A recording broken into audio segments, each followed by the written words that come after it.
Hello everyone and नमस्ते। आप सभी का एक बार फिर से स्वागत है आप सभी के अपने यूट्यूब चैनल रूहानी किस्से में। तो दोस्तों, कैसे हो आप सब? आशा करती हूँ आप सभी लोग अपने अपने जीवन में मस्त, खुश, स्वस्थ और व्यस्त होंगे। आज मैं आप सभी को एक सच्ची घटना सुनाने जा रही हूँ और उम्मीद करती हूँ कि आप लोग इस कहानी को भी बहुत सारा प्यार दोगे और पूरी कहानी सुनोगे और बहुत अच्छे रिस्पॉन्स करोगे। आज आप सभी को मैं जो कहानी बताने वाली हूँ एक्चुअली वो घटना घटी थी एक नेहा नाम की लड़की के साथ। उसके साथ उसकी एक रूममेट, कलीग, कम फ्रेंड, कुछ भी बोल सकते हो, वो रहती थी जिसका नाम है रीचा। और उसने मुझे सारी बातें बताई इंस्टाग्राम में। उसने बताया कि उन लोगों के साथ जो भी हादसा हुआ था वो तब हुआ जब उन लोग मध्य प्रदेश के सिवनी शहर में रहते थे। उन लोग एक as a beautician Royal Nirvana spa में काम करते थे।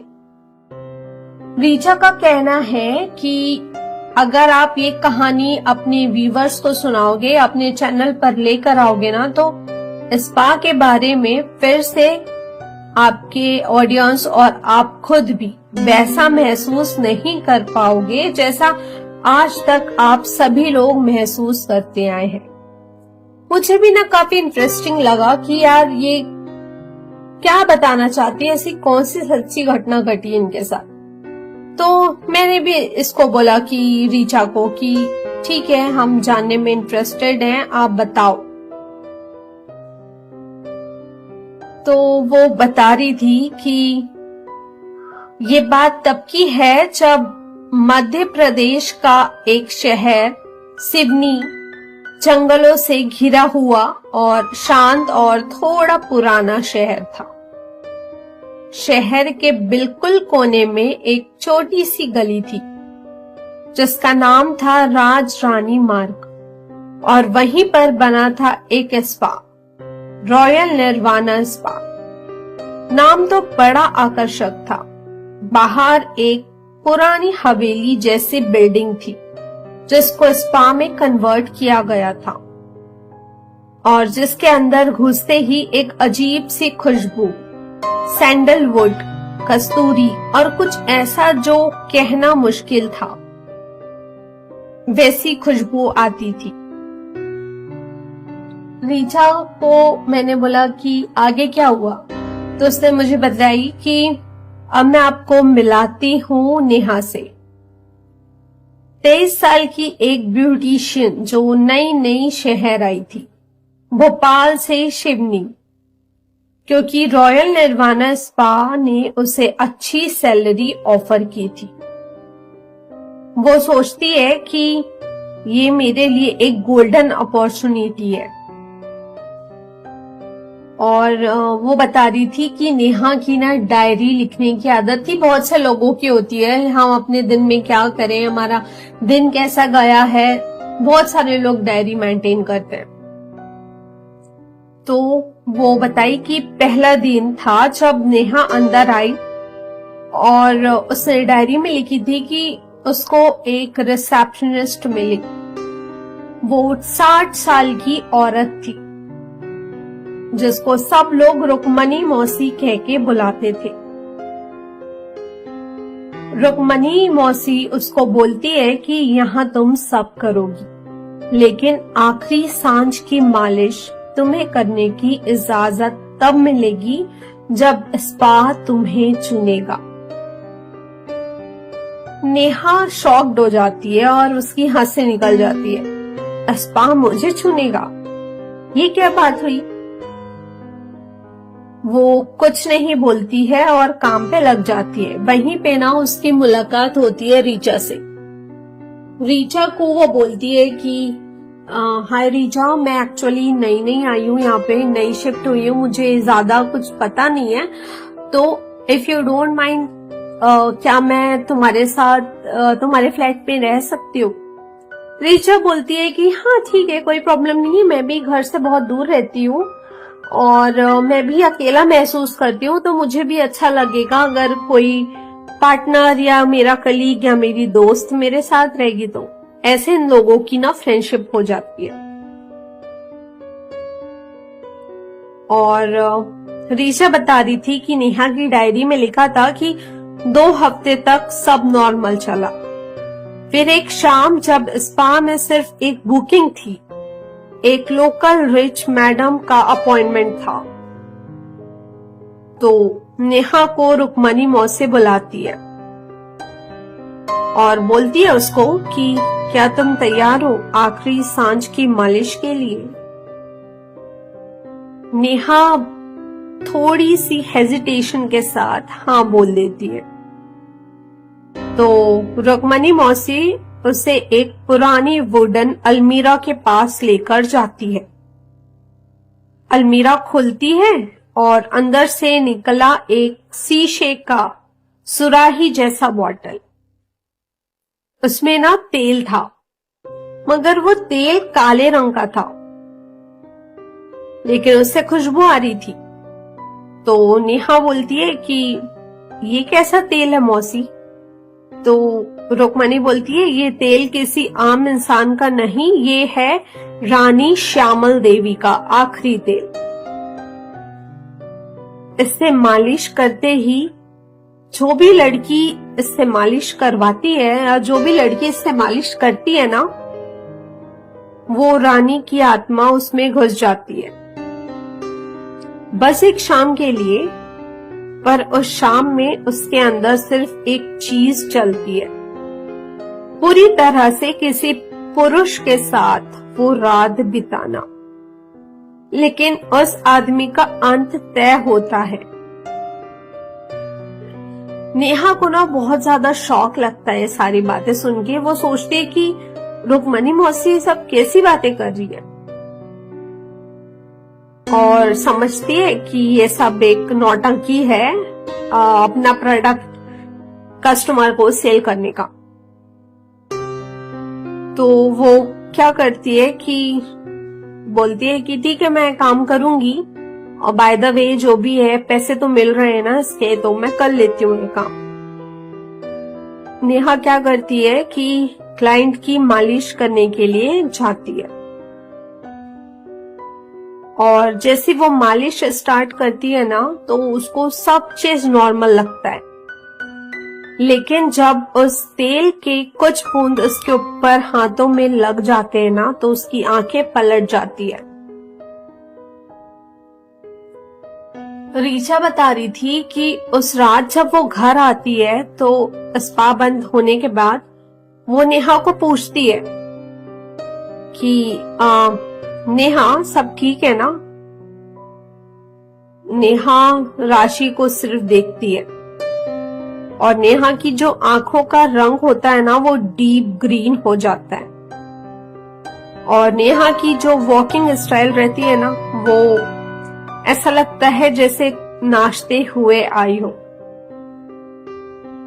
और नेहा के शब्द रहते हैं कि मुझे आदमी चाहिए एक रात के लिए, एक आखिरी सांझ के लिए। ऋचा बता रही थी कि उसको काफी डर लग जाता है नेहा की ये सब बातें सुनकर,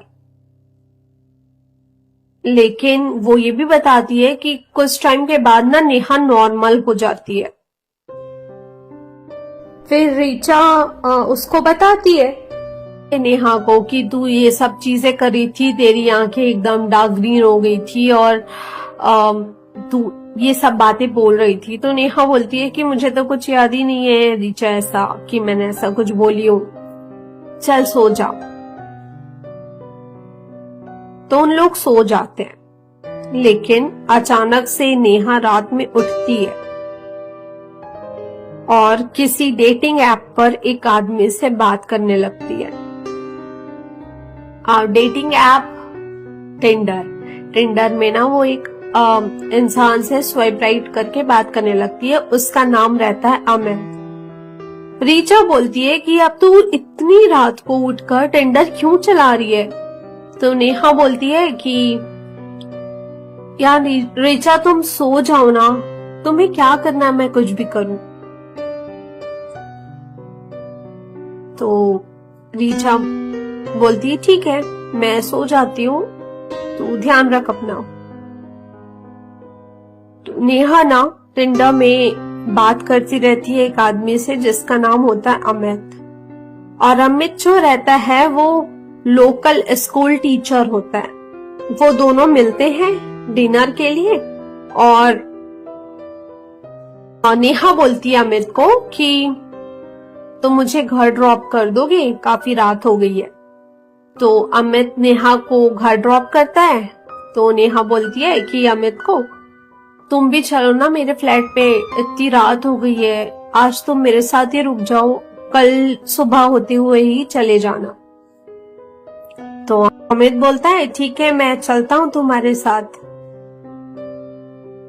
लेकिन सुबह अमित का फोन स्पा के सामने पड़ा मिलता है और अमित खुद लापता हो जाता है। पुलिस आती है, इन्वेस्टिगेशन करती है, नेहा से पूछताछ करती है। तो नेहा बोलती है कि मैं तो सिर्फ डिनर के लिए गई थी अमित के साथ, उसके बाद मुझे कुछ याद ही नहीं है अमित कहाँ गया और उसका फोन यहाँ पे क्यों पड़ा है। लेकिन जो रुक्मणी मौसी होती है ना वो सब समझ जाती है और बोलती है कि रानी ने फिर से अपना शिकार चुना।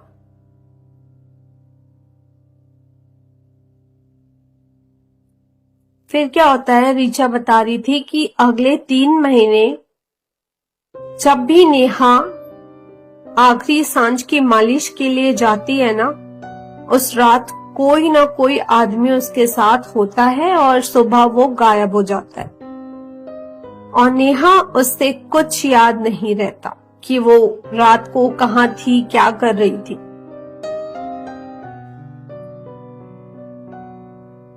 तो रीचा उसको बोलती है, बताती है सारी बातें कि नेहा ये सब तू क्या कर रही है, मुझे कुछ समझ में नहीं आ रहा है। तो नेहा बोलती है कि मैं डिसाइड कर ली हूँ रीचा, मैं ये तेल ही जला दूंगी, जो आखिरी सांझ की मालिश का तेल है ना मैं उसी को जला दूंगी, बस अब और नहीं। तो वो स्पा जाती है, उसको काफी रोकती है रीचा, मत जा अभी, कहीं मत जा, सो जा, मगर नेहा उसकी बात ही नहीं सुनती है और वो स्पा चली जाती है। स्पा जाके वो जो बॉटल होती है ना तेल की उसको उठाती है और जलाने लगती है और जैसे ही वो तेल पे आग लगाती है ना, पूरा जो स्पा होता है वो हिलने लगता है और दीवार में एक पुरानी पेंटिंग जो टंगी रहती है रानी श्यामल देवी की, वो गिर जाती है और उसकी पेंटिंग से उसकी जो रानी श्यामल देवी होती है उसकी पेंटिंग के आंखों से खून आने लगता है और नेहा बेहोश हो जाती है। अगली सुबह जो रीचा बता रही थी कि नेक्स्ट मॉर्निंग मैं स्पा जाती हूँ ना, तो स्पा मुझे बंद मिलता है और वहां पे रुक्मणी मौसी भी नहीं होती और नेहा का भी कोई पता नहीं चलता है। और बता रही थी कि रीचा बोल रही थी कि अगर आप आज भी सिवनी के राज रानी मार्ग के उस कोने में जाओगे रात के टाइम, तो खुशबू आती है वहां से और एक आवाज सुनाई देती है, सिर्फ एक आदमी चाहिए, सिर्फ एक रात के लिए।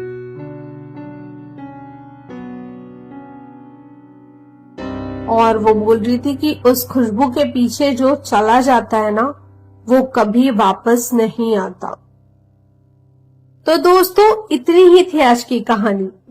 आशा करती हूँ आप सभी को ये कहानी पसंद आई होगी।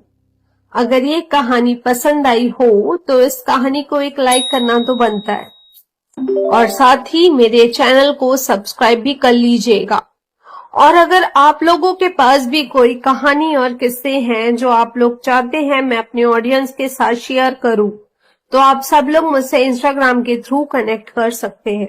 मेरे इंस्टाग्राम के पेज का लिंक मेरे यूट्यूब चैनल के कमेंट बॉक्स में मेंशन है और मैंने डिस्क्रिप्शन में भी मेंशन करके रखा हुआ है। और आप लोग मुझे बताएं, एटलीस्ट इतना कमेंट कर दें, मुझे बताएं कि आप लोग कहां से बिलोंग करते हो और आप लोगों को ये कहानी कैसी लगी। तो चलिए आप सभी लोगों से फिर से मुलाकात होगी एक और कहानी के साथ, एक और सत्य घटना लेकर। तब तक के लिए bye bye, take care and thank you for watching.